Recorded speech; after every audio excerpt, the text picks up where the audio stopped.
High friends, welcome back to my channel. আর এখন আমি রিভিউ করব ইন্দ্রদীপ দাশগুপ্ত পরিচালিত নতুন বাংলা ছবি গৃহপ্রবেশের। কেমন লাগলো আমার এই সিনেমাটা ডিটেলসে কথা বলবো এই ভিডিওতে। রিকোয়েস্ট একটাই, ভিডিওটা শুরু থেকে শেষ পর্যন্ত দেখবেন। আর কোনো কিছু যদি ভালো লেগে থাকে ভিডিওটাকে লাইক, শেয়ার এবং চ্যানেলটাকে অবশ্যই সাবস্ক্রাইব করে নেবেন। তো দেখুন, মূলত যেটা আমরা ট্রেলারে দেখেছি আর কি, সেটা হচ্ছে শুভশ্রী এখানে মূলত হচ্ছেন একজন হাউসওয়াইফ। সে তার শ্বশুর শাশুড়ি সবাইকে নিয়ে আর কি একটা বনেদি পরিবারের মধ্যে থাকেন, কিন্তু তার স্বামী যিনি আর কি আছেন তিনি বাইরে থাকেন। যাই হোক, তো এরকম একটা পরিবারে আসার পরে শুভশ্রী কী করে তার শ্বশুর শাশুড়ির সাথে কীভাবে তার সম্পর্ক এবং কীভাবে তাদের তিনি রক্ষণাবেক্ষণ করেন বা সমস্ত কিছু দায় দায়িত্ব সামলান, এবং তার জীবনে হঠাৎ করে চলে আসে হচ্ছে একজনের এন্ট্রি হয় আর কি। সেই ক্যারেক্টারটা এখানে দেখানো হচ্ছে, যেটা হচ্ছে জিতু কামাল। তো সে তাদের বাড়িতে আসে এবং আসার পরে তাদের সম্পর্কের রসায়নটা কোন দিকে এগোয়, কী হয় তাদের সাথে, এই নিয়েই মূলত হচ্ছে গল্প। এরা ছাড়াও এই ছবিতে অন্যতম গুরুত্বপূর্ণ চরিত্রে অভিনয় করছেন এখানে রুদ্রনীল ঘোষ।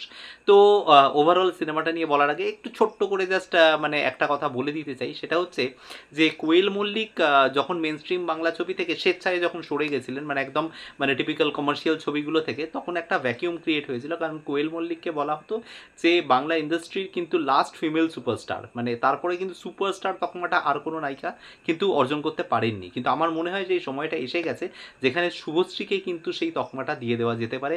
আজকের ডেটে সে একমাত্র বাংলার শুধু মানে সবথেকে বড় বা মানে এক নম্বর নায়িকাই শুধু নয়, তার অভিনয়ে যে ভার্সিটালিটি, যেভাবে মানে যে কোনো এজের যে কোনো ধরনের ক্যারেক্টার সে যেভাবে অ্যাডাপ্ট করছে। ইন্দ্রদীপ দাশগুপ্ত নিজে বলেছিলেন যে শুভশ্রীকে আগামী দিনে হয়তো টলিউড ইন্ডাস্ট্রিকে অনেকটা এগিয়ে নিয়ে যেতে হবে, এবং সেই দায়িত্ব নেওয়ার জায়গায় কিন্তু শুভশ্রী চলে এসছে। এই ছবিটা দেখলে কিন্তু সেই জিনিসটা বোঝা যায়। তো যাই হোক, আরও বিশদে বলবো এই জিনিসগুলো। তো এই ছবিটা কিন্তু ইন্দ্রদীপ দাশগুপ্তরটা আমার যেটা মনে হচ্ছে ইটস লাইক আ পোয়েট্রি, মানে এই ছবিটা একটা কবিতার মতো, যেটা আপনার মনকে, মাথাকে, আপনার মানে সমস্ত ইন্দ্রিয়গুলোকে, মানে একেবারে কান টান চোখ সবগুলোকে একসাথে একটা আপনাকে গ্রাস করে নেয়। এবং সিনেমা হলে এরকমই একটা সিম্ফনি ক্রিয়েট হয়। ইন্দ্রদীপ দাশগুপ্ত মানে ফাটিয়ে মিউজিক করেছেন এই ছবিতে। এই ছবির মিউজিক, ব্যাকগ্রাউন্ড স্কোর, মানে ফলি, সমস্ত কিছু অসাধারণ। মানে একটা মিউজিকের কম্পোজিশন মনে হচ্ছে যেন মানে পুরো সিনেমাটা দেখছি না, মানে এটাকে মানে চোখ বন্ধ করেও দেখা যেতে পারে। তো এরকম একটা জায়গা কিন্তু তৈরি করেছে, এরকম একটা মানে রেজোনেন্স কিন্তু হচ্ছে হলের মধ্যে। সেই জিনিসটা ভীষণভাবে ফিল করতে পেরেছি।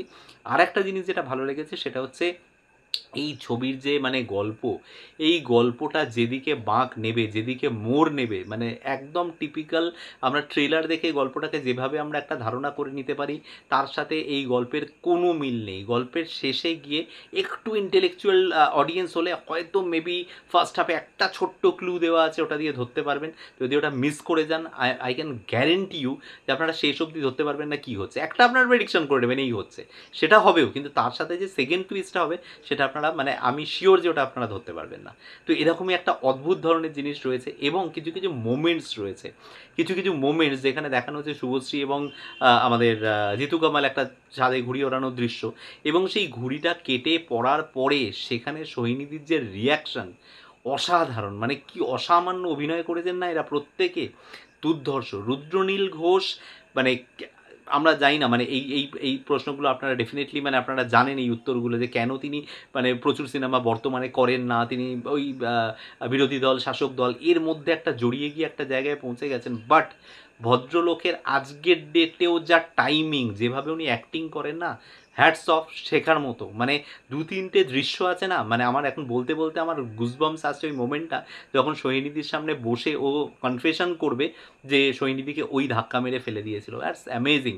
এই সিনটা একটা অসাধারণ সিন, এবং একটা মদ খেয়ে ঠাকুরের সামনে একটা কনফেশনের সিন আছে। দুর্ধর্ষ। রুদ্রনীল ঘোষ অসম্ভব ভালো কাজ করেছেন, কৌশিক গাঙ্গুলি ভালো কাজ করেছেন, এবং জিতু কামাল যার কথা বলতেই হয় বারবার, সেটা হচ্ছে যে দেখুন, ভালো পরিচালকের হাতে পড়লে তিনি যে পারফর্ম করতে পারেন এটা আগেও প্রমাণিত হয়েছিল। আবার এই লোকটাই কয়েকদিন আগে বাবুসোনার মতো ছবি করেছে, আবার এই লোকটাই এই ছবিতে না আপনাকে তাক লাগিয়ে দেবে। হ্যাঁ, কিছু ভোকাবুলারি, কিছু অ্যাকসেন্ট এইসব জায়গায় সমস্যা আছে, কিন্তু সেগুলোকে যদি ইগনোর করা যায়, জিতু কামাল কিন্তু এই ছবিতে অসাধারণ। এবার চলে আসি শুভশ্রীর প্রসঙ্গে। কি বলবো, মানে শুভশ্রী এই ছবিতে না বারবার বারবার চোখে আঙুল দিয়ে দেখিয়ে দেবে আপনাকে যে ও কত বড় অভিনেত্রী। এই ছবিতে শুভশ্রী যেভাবে নিজেকে ভেঙেছে, প্রত্যেকটা লুকসে, প্রত্যেকটা সিনে, প্রত্যেকটা জায়গায় অসাধারণ। শুভশ্রী কোনো কথাই হবে না এই ছবিতে, দুর্ধর্ষ অভিনয় করেছে থ্রু আউট।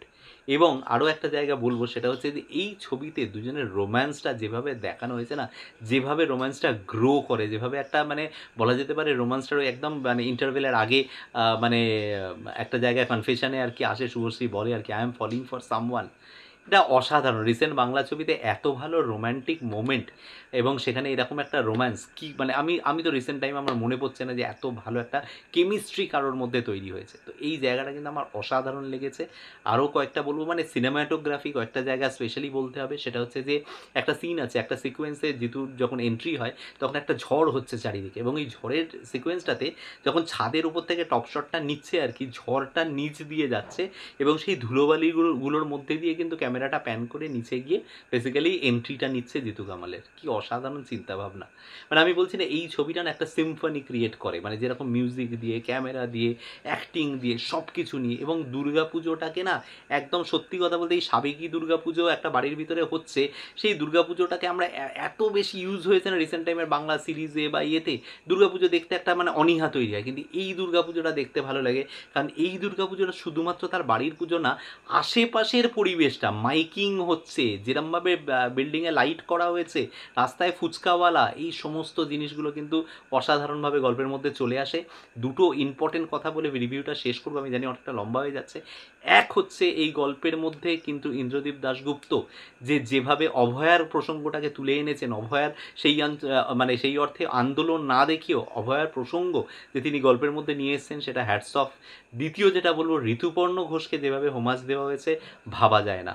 এবং শুধু যে ঋতুপর্ণ ঘোষকে হোমাজ দিয়েই কিন্তু থেমে যায়নি, তিনি কিন্তু তার সমালোচনাও করেছেন, তার প্রশংসাও করেছেন, এবং তার ভালো লাগা, তার নিজের উপলব্ধি, তার নিজের ভালো লাগা খারাপ লাগা পুরোটাই বলেছেন এই সিনেমাতে। এবং ঋতুপর্ণ ঘোষ এই ছবিতে কিন্তু ওতপ্রোতভাবে রয়েছেন, মানে সেটা কিভাবে আছেন আপনারা হলে গিয়ে দেখুন। এই ছিল আমার review about the film call Grihapravesh. কেমন লাগলো আপনাদের কমেন্টে এসে জানাবেন। যদি কোনো কিছু ভালো লেগে থাকে এই ভিডিও থেকে, ভিডিওটাকে লাইক, শেয়ার, চ্যানেলটাকে সাবস্ক্রাইব করে নেবেন। দেখা হচ্ছে পরের কোনো ভিডিওতে।